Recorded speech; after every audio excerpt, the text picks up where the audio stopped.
Hello, everybody. Good afternoon. I'm Kurt, and this is the 5 financial pitfalls to avoid virtual workshop. Appreciate you all being here. We're going to go ahead and get started. Here's what's happening today. We're going to get into the 5 pitfalls that your family needs to avoid this year, 2021. We'll talk about some best practices around surviving and protecting your family. We'll have some Q&A. A little bit about my firm and about me. Turning Point Financial, we're a fully registered investment advisory firm. We're supervised by the SEC. Our home office is located in Frederick, Maryland, and we work with federal employees and clients from most agencies across the entire country. We are fiduciaries. That means we put your best interests first. And this is important, and it's a very common question that we're asked. If you're considering an advisor, ask if they're a fiduciary. Not every advisor out there is a fiduciary and held to that standard. There's a nice picture of the team. I'm buried in the back. So there's a better photo of me. As I said, I'm Kurt LaLomia, and I represent the federal benefits program at Turning Point. My certifications and designations, they allow me to truly help you understand how the various federal benefits affect you and your family financially. You're probably now getting a little bit of a feel for my voice and my style. Oftentimes I come across as serious, and I am, but that's only because I'm passionate about this stuff. As a former compliance officer, I saw a lot of things go wrong for people. This stuff is so important to get right because you just get one shot at it. If you've attended one of our events before, you know I like to be upfront, tell you exactly what's going to happen here today, so there's no surprises. There's a brief list of some of the things we're going to cover. There's 3 basic parts. The first is the 5 pitfalls. Second, we'll show how this might affect you personally, because there's many factors to consider. Third, we're going to have Q&A. Feel free to use the chat box at any time with your questions, and I will get to those at the end. 2 things not happening today. 1, you're not going to get sold. I'm not here to sell you anything. 2 is I can't give you personal financial advice. That's not something we can do in a group setting like this one. With that, let's get started. Beneficiaries, as you may know, are critically important and within your control. This is who gets the money. And the beneficiary designation, that stands alone. It doesn't follow your will, your trust, whatever type of estate work you have set up. What I'm talking about here are your retirement accounts. The TSP, IRAs, maybe you have an old 401k, or you have a spouse or a partner with a 401k or a 403b. All of those have a beneficiary designation. That's who gets the money if something happens to you. Surprisingly, a large percentage of TSPs do not have beneficiaries. Know who your beneficiary is. Update it if you need to. With the TSP, the form you use is called TSP3. There will be other different forms if there's a 401k or a 403b involved. There's almost always paperwork required to make a change, update it, or even add it. Again, this goes for any retirement account, particularly the TSP, 401k, and IRA. You can also get help online, TSP website, or contact your HR rep. So what happens? What's the long-term impact if you don't have one, or if you have somebody on there who's shouldn't be on there, like an ex-spouse, or that person's not around anymore? Well, just imagine a judge trying to figure that out and decide who gets your stuff. Or, as I mentioned, ex-spouse, that's pretty common. It's an easy thing to overlook. It's an easy thing to update too. If you don't have a beneficiary designated, on your retirement accounts and something happens to you, the judge will typically follow a sequence. First is your spouse. If there's not a spouse, then it would go to your kids in equal amounts. No spouse, no kids, then the money goes to your parents in equal amounts. And if none of those people are around, well, then the executor, he tries to figure out where it should go, what should be done with it. If you go this route and you don't have a beneficiary designation and it ends up being in the courts with the judge, that takes time. It costs money. It's frustrating and it's a hassle, and you don't want your loved ones to have to go through that sort of thing. Our recommendation is run, don't walk. Make sure you know who you have designated as a beneficiary on your TSP, on your IRAs, on any other sort of account that requires a beneficiary. If you need help or you want clarity on this, please let me know. Next up, taxes. What happens if you don't have a long-term tax strategy? Well, the obvious answer is you'll pay more in taxes. Perhaps not this year or next, but it's likely it will cost you a lot more over the long term. There are little things that you can do today, this year, and beyond to lower your long-term tax bill. Participating in the Roth is just one example, and I'll show you some ways and share some stories. Think outside the box for a sec, and not just what your family earned last year, the taxes your family paid last year. I'd like you to think about the total of all the taxes that'll be paid during your entire working career. Just think about that for a moment. It's scary. It's scary because it's hundreds of thousands of dollars, maybe more. What if you could chip away at it, put some dents in it, lower that big long-term tax bill by $10,000, $20,000, $50,000, maybe $100,000 or more, and have that for your fun retirement money? Getting advice from a financial planner or tax advisor, that can and does save the kinds of money I refer to. I see it all the time. But for it to work and to maximize the impact, it needs to be done well ahead of retirement. You simply cannot start on this sort of thing too early. One of our clients, they were making major mistakes in their tax life. This is despite having their taxes done by someone else.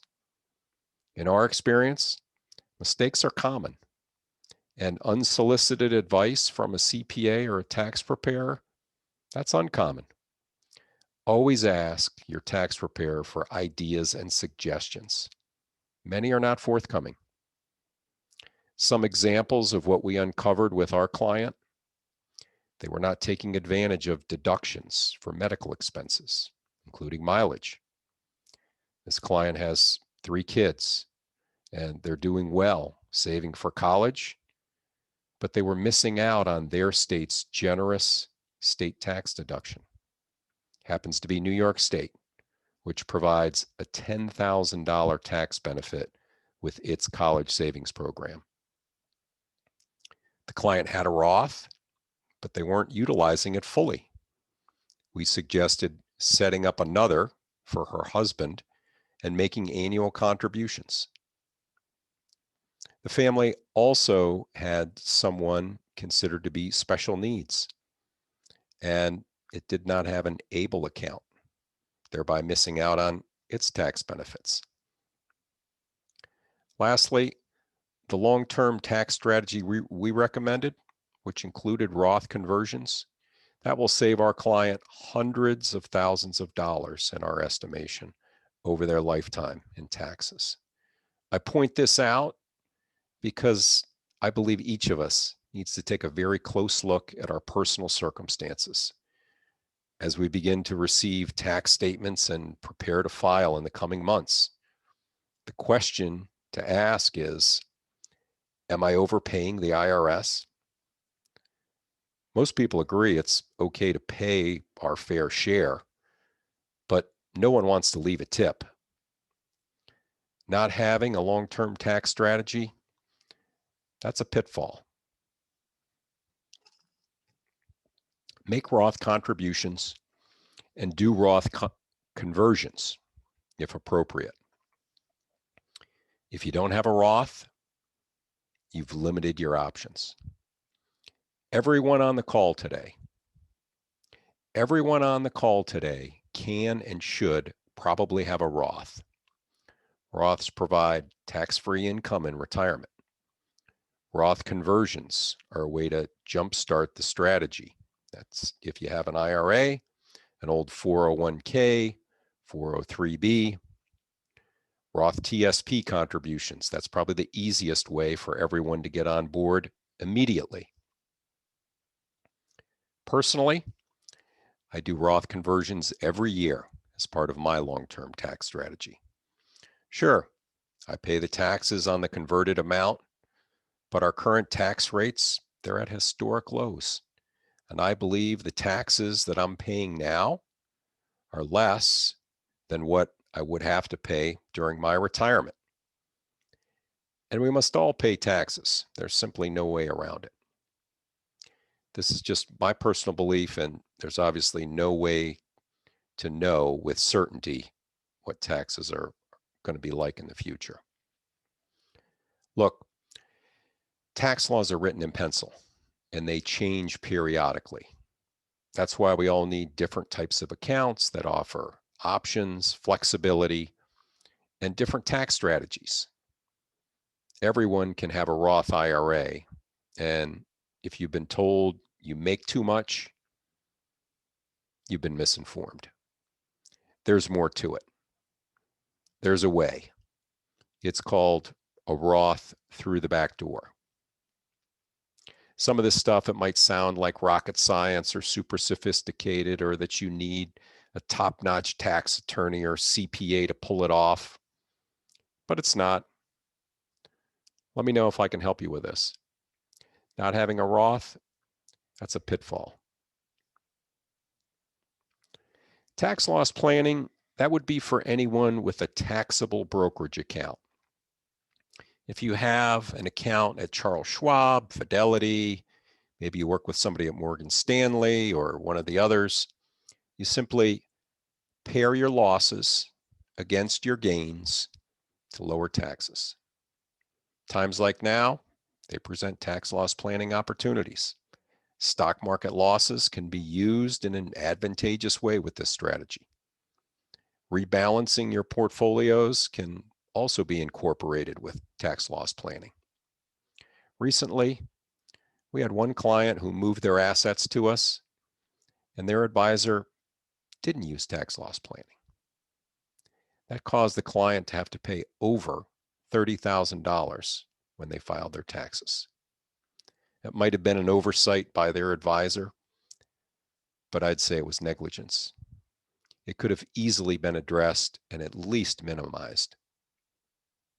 I know many of you already work with advisors, and that's great, but I hope they're educating you on this very important strategy. Here we have Uncle Drew. The stock market, it'll crash again, and it'll recover again, and it'll crash again after that. The wise, they ride it out. They invest opportunistically. They do not panic. Panicking is the pitfall. Real life investment success, that's about avoiding the big mistake. We avoid the big mistake by not reacting, filtering our news, not looking at our statements or online access frequently, and by getting expert advice. This last one's probably the most important, so make sure you have someone helping you out. Just last week, I was talking to someone who's timing the market with their TSP. And while he said he was up 14% last year, right now, all his TSP's in the G fund. 14%, that's nice, but the stress involved with trying to time the market and the additional growth this investor missed out on make that effort foolish. That's just my opinion. This is not wise, and it's not wise to go it alone. We all need the wisdom of a trusted partner from time to time in our lives. Hang with me, folks. I know this is a lot, but this stuff is important. Reviewing and rebalancing your investments, that should be done at least once a year. And that process should include things like reviewing your risk tolerance, your time horizon, and your goals. Anything you're doing outside the TSP with investments, that should complement what you're doing in the TSP, a coordinated and complementing strategy. Detailed and careful planning with the help of someone you trust, that'll address these confusing and often complicated important topics. Pitfall here, that's going it alone, overreacting, and making the big mistake. One last thought on this slide. The biggest benefit to working with a trusted partner, it's helping you avoid that big mistake. Consider all the folks who bailed on their growth funds in the TSP last year. February and March, the market was down 34%.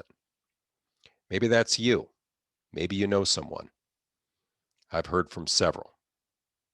For the person with a $600,000 TSP who moved their C, S, and I funds to G, that amounted to a loss of more than $204,000. I can tell you that the average advisor's fee, it's nowhere near that. And helping someone avoid a massive loss of $200,000, that represents more than a lifetime of fees. Deciding to follow the advice of a trusted partner can also make or break your plan.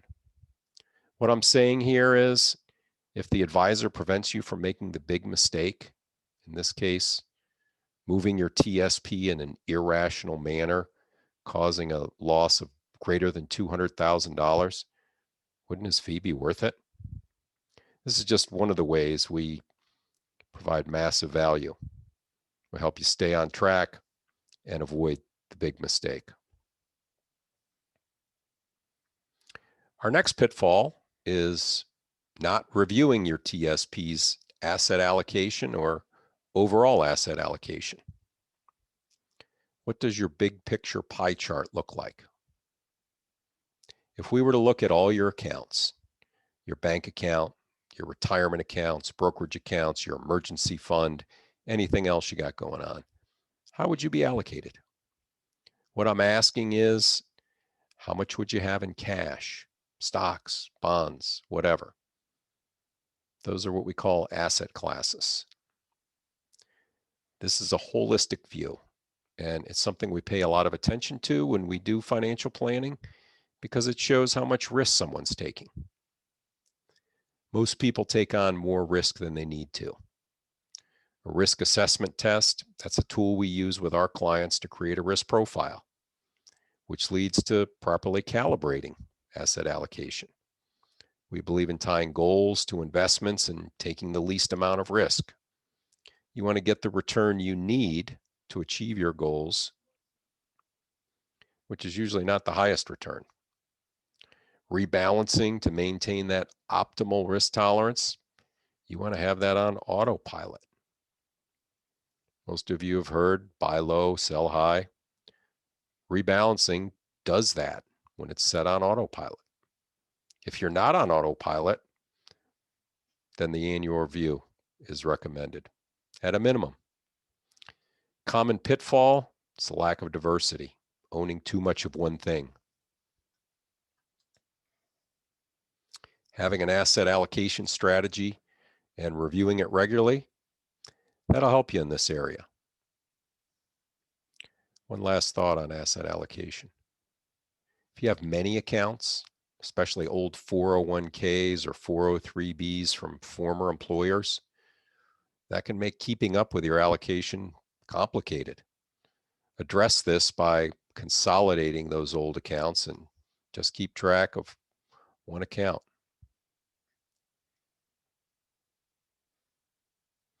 It's never too early to start planning.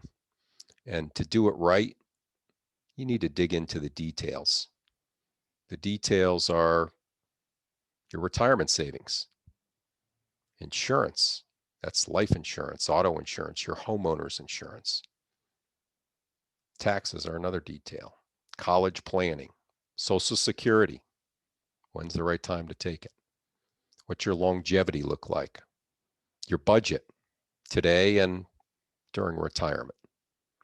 All these details and more, they comprise a typical financial plan. You won't know if you're ready to retire without knowing what you'll need in that new phase of your life. The planning process, it gives you clarity. You'll know what to expect, what you need to do, and when you need to do it. Everything works together. What you make, what you spend, what you have, and what you need. Taxes are often ignored and can make a huge difference to your bottom line, which we previously touched on.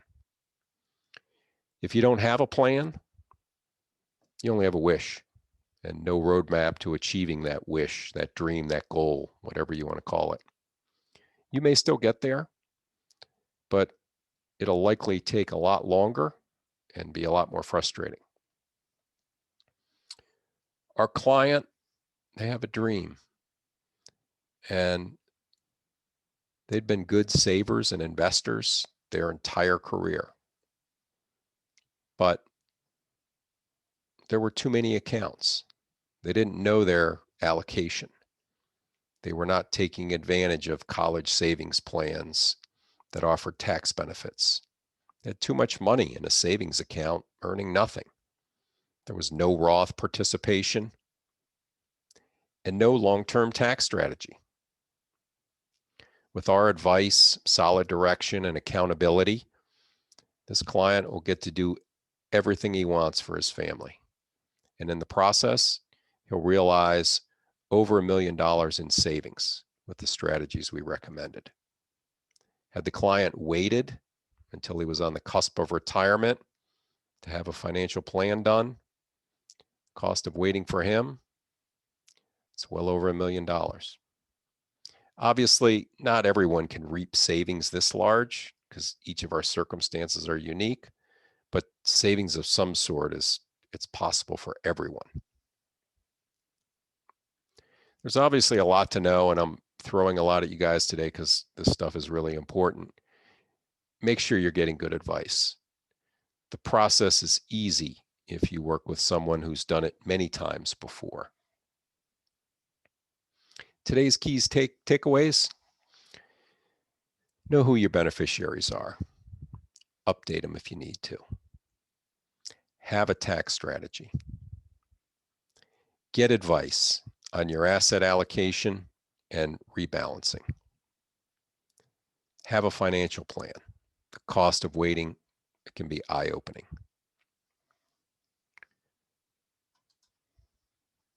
The biggest mistake that we see people make, it's not asking for help when they really need it. Fortunately, you have resources. USDA, U.S. Patent and Trade Office, the VA, and the other federal agencies, they've asked me to be a resource to you. You should contact me if you need help or have questions about anything we discussed today. You can use my contact information on the screen. Everything's completely confidential. You can learn more about me and my firm on our website or connect with me on LinkedIn. We're now going to get to some Q&A. If you have questions, pop those in the chat box, and I will answer those for you.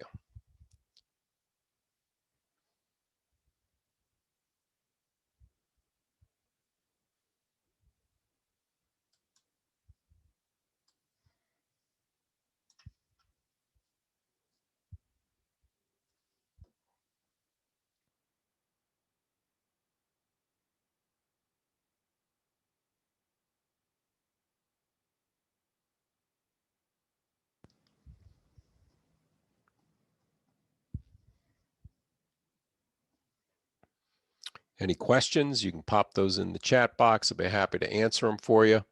If you prefer, shoot me an email. If you'd like to schedule an appointment, first one's obviously complimentary. Happy to do that for you as well.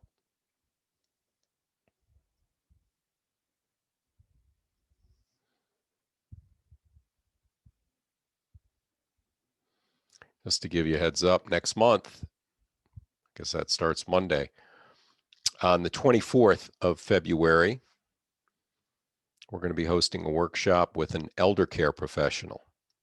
She's also a doctor and an author. She'll be discussing health and wellness as we approach retirement.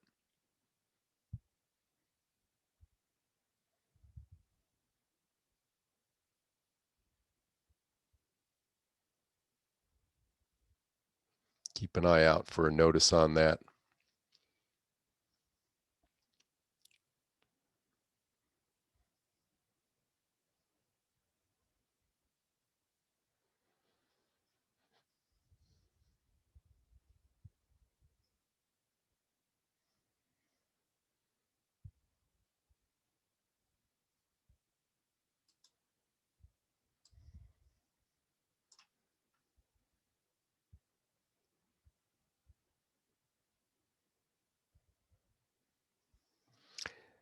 I don't think we have any questions, so we'll wrap up early. Appreciate you all being here. If there's anything I can do for you, that includes your family, your friends, colleagues, co-workers, pass my information on to them. Happy to help out in any way I can. Be safe, stay healthy. Thanks again for your attendance, and I hope to see you again next month. Thanks so much.